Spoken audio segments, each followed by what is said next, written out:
Next question है हमारे पास, simplify by expressing in the form of a plus iota B. एक given है हमारे पास टर्म, हमने उसे a प्लस आयोटा बी की फॉर्म में लिखना है। आइए स्टार्ट करते हैं।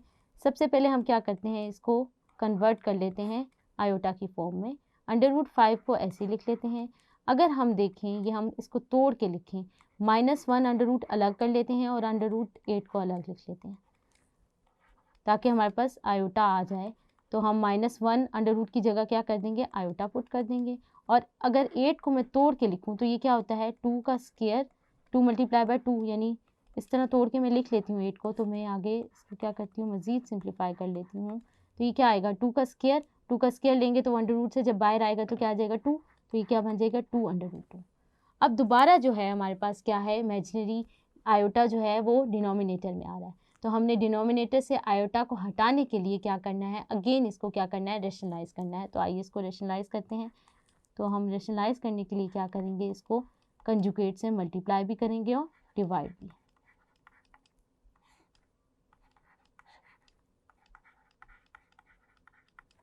इसको सिंप्लीफाई कर लेते हैं। अगर हम 2 मल्टीप्लाई कर लें तो क्या आ जाएगा, 4√2 आयोटा। और नीचे हमारे पास क्या है, a प्लस बी और a माइनस बी की फॉर्म बन रही है। तो हम लगा लेते हैं a² माइनस b² का फॉर्मूला। मैं डायरेक्ट कर रही हूँ क्योंकि अभी हमने प्रीवियस बहुत सारे क्वेश्चन ऐसे किए हैं जिसमें हमने ये ही चीज़ को यूज़ किया, इसी कॉन्सेप्ट को। तो हम डायरेक्ट कर लिख लेते हैं। अब 2√2 iota whole square, a² minus b² का फॉर्मूला बन गया। ऊपर वाली टर्म्स हम ऐसे ही लिख लेते हैं।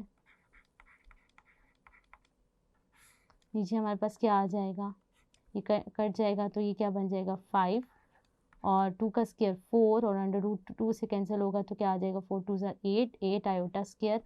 तो लिख लेते हैं 8 आयोटा स्क्वायर, ये ऐसे ही लिख लेते हैं ऊपर वाली टर्म्स। आयोटा स्क्वायर की वैल्यू डालें तो ये क्या हो जाएगा 5 + 8 विच इज़ इक्वल टू 13। अब हम सेपरेट कर लेते हैं रियल पार्ट।